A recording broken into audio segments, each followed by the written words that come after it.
अस्सलामुअलैकुम, नमस्ते, सत श्री अकाल एंड जय श्री राम। कैसे हैं आप लोग? आई होप आप लोग बिल्कुल ठीक होंगे और मैं भी बिल्कुल ठीक हूँ हमेशा की तरह। आज हम एक वीडियो पे रिएक्शन देने वाले हैं। वीडियो का टाइटल है शहजाद पूनावाला बायोग्राफी। तो इस वीडियो पे आज हम लोग रिएक्शन देंगे, देखते हैं कि इनकी हिस्ट्री और इनका बैकग्राउंड और इनके बारे में जानते हैं। तो बिना देरी के चलते हैं इस वीडियो की तरफ और रिएक्शन देते हैं। So let's start.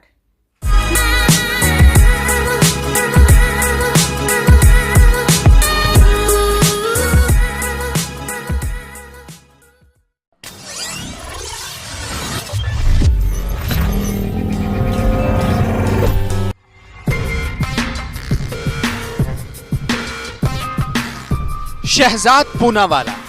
राजनीति के धुरंधरों की भीड़ में यह नाम बेशक छोटा है लेकिन खो जाने वाला नहीं। सियासी कद बेशक छोटा लेकिन हिम्मत चट्टानों से भी मजबूत। विरासत में बेशक राजनीति ना मिली हो पर खून में सियासी बगावत। ये शहजाद ऐसा जिसने देश के सबसे बड़े राजनीतिक घराने के शहजादे को परिवारवाद पर पानी पिला दी।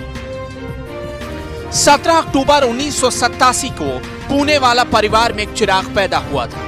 मां यास्मीन और वालिद सरफराज ने प्यार से उसका नाम शहजाद रखा। घर की माली हालत ठीक ना होने के बावजूद एक शहजादे की तरह उसकी परवरिश हुई। पिता रोड कंस्ट्रक्शन के काम से जुड़े थे और काम से जो वक्त बचता था वो समाज सेवा में जाता था। परिवार में सब कुछ ठीक था, तभी वक्त की बुरी नजर लगी। शहजाद के हिस्से में वालिद का प्यार ज्यादा दिनों तक नहीं मिल सका। 5 साल की उम्र रही होगी तब पिता सरफराज चल बसे। किसी तरह शहजाद स्कूल तक पहुंच गए। पुणे के सेंट विंसेंट स्कूल में दाखिला हुआ। फिर तो स्कूल से लेकर कॉलेज तक टॉप होने की जैसे आदत ही सीख ली। 10वीं में टॉप 2 में आए। 12वीं में साइंस से राज्य में दूसरे टॉपर रहे। ग्रेजुएशन में कॉमर्स और इकोनॉमिक्स की पढ़ाई की। पुणे यूनिवर्सिटी से ही लॉ की डिग्री हासिल की, इसमें भी टॉपर रहे। MIT पुणे से गवर्नेंस में 1 साल की डिग्री ली। फिर पुणे यूनिवर्सिटी से ही पब्लिक पॉलिसीज में मास्टर्स की डिग्री हासिल की और इसमें भी टॉपर रहे। छात्र जीवन जीते जीते छात्र राजनीति में कब आ गए पता ही नहीं चला। वो साल 2007 का था जब NSUI के जरिए राजनीति की शुरुआत की शहजाद ने। तब पुणे के कॉलेजों में छात्र चुनाव नहीं होते थे, लेकिन संगठन, हॉस्टल और फीस जैसी समस्याओं को लेकर उन्होंने काम करना शुरू किया और जल्द ही इसका उन्हें इनाम भी मिला। 2008-9 में उन्हें NSUI का पुणे सिटी का उपाध्यक्ष बना दिया गया। पहली बार शहजाद का दिल्ली आना हुआ साल 2008 में। वजह सियासी थी। दिल्ली की भीड़ में ख्वाहिश थी उस दफ्तर तक पहुंचने की जहां नेहरू से लेकर इंदिरा, राजीव, सोनिया और राहुल तक बैठते हैं और ना जाने कितने ही धुरंधर बैठ चुके हैं। पढ़ाई के दौरान परिवार से मिलने वाली पॉकेट मनी बचाई थी शहजाद ने ताकि दिल्ली में रहकर पार्टी के लिए कुछ कर सके, क्योंकि तब उन्होंने सुना था कि कांग्रेस को नौजवानों की जरूरत है। ये सपना भी जल्द पूरा हुआ।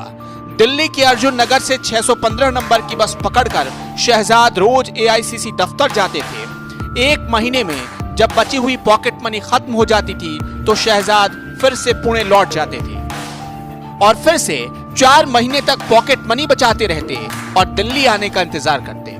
ऐसा करते करते 2008 से कब 2012 आ गया पता ही नहीं चला।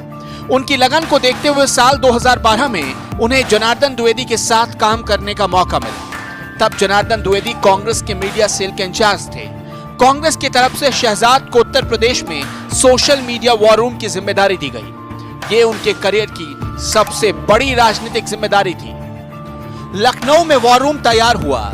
ये पार्टी का पहला हाईटेक वॉर रूम था जिसमें सोशल मीडिया, फेसबुक और SMS के जरिए लोगों को कांग्रेस के लिए वोट करने की गुजारिश की जाती थी।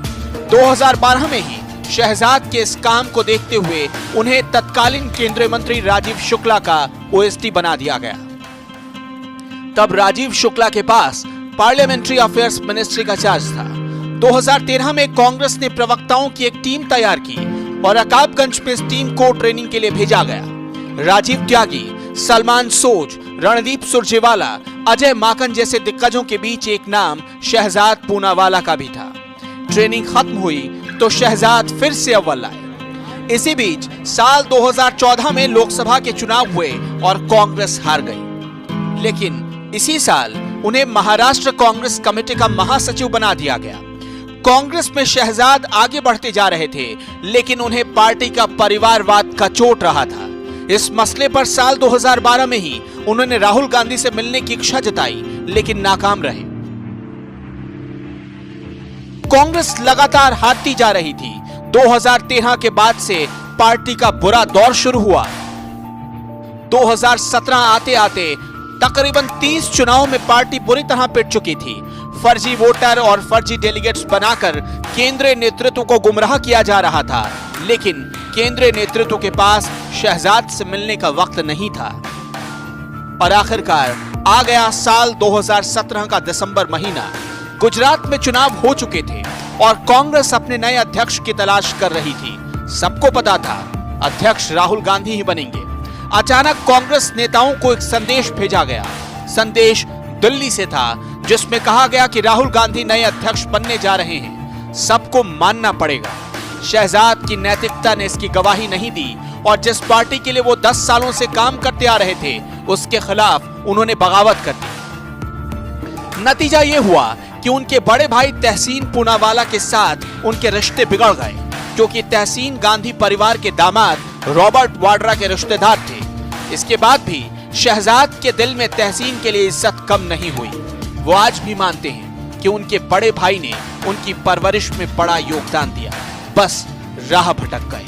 मैं इसको इस तरीके से देखता हूँ कि हमारे बड़े भाई साहब, उनकी वफादारी एक परिवार की तरफ है, मेरी वफादारी 125 करोड़ लोगों की तरफ है, जिनका कोई एक परिवार नहीं है जिसके बलबूते पे वो आगे बढ़े। तो उनकी वफादारी परिवारवाद की तरफ, मेरी वफादारी काबिलियत की तरफ। वो एक परिवार के गुलाम, मैं जनता का मुलाजिम। कई लोग शहजाद के तेवर देखकर उन पर बीजेपी के एजेंट होने का आरोप लगाते हैं, लेकिन शहजाद उन्हें उनकी ही भाषा में जवाब देते हैं। मुझे कांग्रेस का शत्रुघ्न सिन्हा मान ले, तो इसमें क्या है कि 2 जवाब आपको मिल जाएंगे। जो कांग्रेस के लोग शत्रुघ्न सिन्हा से लेकर अरुण शौरी के लिए तालियां बजाते हैं, उनको समझ में आएगा कि जिस तरीके से शत्रुघ्न सिन्हा भी उनके लिए निष्पक्ष है, वैसे मैं भी निष्पक्ष हूँ। और दूसरी बात ये भी समझ में आ जाएगी कि आपने जो कहा ना कि पानी में रहकर, तालाब में रहकर मगर बच्चे, तो मैं वही काम कर रहा हूँ। बेशक कांग्रेस आज शहजाद को अपना नहीं मानती, लेकिन वो इस बात को झुठला नहीं सकती कि हर चुनाव में पार्टी की हर करतूत का शहजाद बेबाकी से बचाव करते रहे थे। राजनीति में भले ही शहजाद पूनावाला को कई लोग बच्चा मानते हों, पर याद रखिए, बच्चे ही आगे चलकर बड़े होते हैं। एनएमएफ न्यूज की रिपोर्ट। तो बच्चे ही आगे निकल जाते हैं, ये बात तो सच है, और वही कुछ करके दिखाते हैं जिनको हम निकम्मा समझ रहे होते हैं। सो ये थी इस कहानी शहजाद पूनावाला की, और उनके बारे में काफ़ी हमें चीज़ें जो हैं इस वीडियो में जानने को मिली हैं। शहजाद पूनावाला की बेसिकली मैंने फर्स्ट टाइम एक वीडियो देखी थी ठग लाइफ में, और इनके ऊपर हमने ठग लाइफ बनाया था। तो उसमें मैंने कहा था कि ये बंदा कौन है जो मतलब इतना किसी को बोलने का मौका ही नहीं देता, इतना बोलता है। तो मुझे बहुत सारे लोगों ने ये शहजाद पूनावाला की वीडियो जो है वो बहुत सारे लिंक शेयर किए थे, तो उनमें से एक ये लिंक है। सो बेसिकली ये जो है कांग्रेस के लिए इन्होंने बहुत ज़्यादा पार्टी में आने के लिए स्ट्रगल किया। पूना से आते थे, दिल्ली में अपनी पॉकेट मनी को मैनेज करते थे। उसके बाद जब ख़त्म हो जाता था फिर वापस चले जाते थे पूना, फिर 4 महीने के बाद दोबारा, और 4 साल यार बहुत लंबा अरसा होता है। 4 साल इन्होंने आना जाना लगा के रखा, और उसके बाद फिर उनको मौका मिला। फिर उसके बाद इन्होंने आगे जाकर बहुत सारी चीज़ों को मैनेज किया और इनका नाम इतना बड़ा बना। और उसके बाद इन्होंने राहुल गांधी की जो उल्टी पुल्टी हरकतें थी, जो कि आप कह सकते हैं कि उनको शायद नहीं अच्छा लग रहा था कि ये राइट चीज़ नहीं है, इसलिए वो उनके खिलाफ हो गए, और उसकी वजह से इन्होंने बगावत की, और बस टकरार चल रही है। और ठग लाइफ में भी यही हमने क्लिप्स देखे थे, तो उसमें वो राहुल गांधी के बहुत ही ज़्यादा खिलाफ है। अच्छा, इनका हमने जो बचपन की लाइफ के बारे में भी सुना है स्टार्टिंग में, सो मुझे बहुत ही अफसोस हुआ इनके बाबा को सुनकर कि मतलब इतनी कम एज में उनके बाबा की डेथ हो गई। 5 साल यार, बहुत ही मतलब कि उस वक्त तो बच्चे को होश आती है, और उस टाइम पे उनके बाबा की डेथ हो गई। और फिर उसके बाद इन्होंने अपनी एजुकेशन पे बहुत ज़्यादा फोकस किया। अच्छा, वो लोगों का बहुत बड़ा हाथ होगा जो इनको आगे लेकर गए हैं, इनकी फैमिली का बहुत बड़ा हाथ होगा, क्योंकि जाहिर सी बात है इतनी कम एज में जब बाबा चले गए उसके बाद फिर उन्हें अपने आप को आगे लेकर जाना बहुत ही मुश्किल काम होता है खुद को, और स्पेशली कोई आपको सपोर्ट करने वाला होता है ना, तो फिर आप बहुत लकी हैं सीरियसली। इन्होंने इतनी एजुकेशन हासिल की और हर चीज़ में टॉप में आते रहे हैं। सो ये बहुत ही अच्छी बात है, और इससे हमें आइडिया हो रहा है कि ये कितने ज़हीन हैं, इंटेलिजेंट हैं, और इनकी हर चीज़ जो है वो मतलब कि दिल से होती है, प्योर जो होती है ना चीज़ें वो है। सो खैर ओवरऑल वीडियो बहुत अच्छी थी, और जैसे कि इनका लास्ट वाला मुझे बहुत अच्छा लगा कि हमारे बड़े भाई जो हैं वो अपनी फैमिली के लिए, और हम जो हैं मतलब मैं मेरे ख्याल से पुणे वाले ऐसे कहते हैं, या बिहार वाले ऐसे कहते हैं, एनीवेज हम करके वो बात करते हैं। तो हम अपने देश के लिए काम करते हैं, और ये 2 साल पहले की वीडियो है, और इसमें ये कह रहे हैं 123 करोड़ जनता। तो यार इतनी क्राउड, लोग ज़्यादा हो गए हैं क्या? अब तो 123, मैंने 130 सुना था, फिर उसके बाद अभी 100 कुछ और ऊपर आ गई है। सर्च करूंगी मैं। एनीवेज ये थी हमारी आज की वीडियो गाइज। आई होप आपको अच्छी लगी होगी, और ये बीच में मुझे जो है ना ये थी हमारी आज की वीडियो गाइज। आई होप आपको अच्छी लगी होगी। शहजाद पुणे वाला आपको कैसे लगते हैं, और इनकी सियासत आपको कैसी लगती है, ये आप मुझे बताइएगा कमेंट बॉक्स में। मुझे तो काफ़ी ज़्यादा अच्छे लगे, काफ़ी इंटेलिजेंट हैं, काफ़ी मतलब हर तरह के लोगों का सोचते हैं, सेम वैसे ही जैसे सुबूही हैं, और भी बहुत सारे लोग हैं जो कि निगहत अब्बास हैं। ऐसे लोगों की बहुत ज़रूरत है कंट्री में जो कि हर तरह के लोगों को टैकल कर सकें। सो ये है हमारी आज की वीडियो। आई होप आपको अच्छी लगी होगी।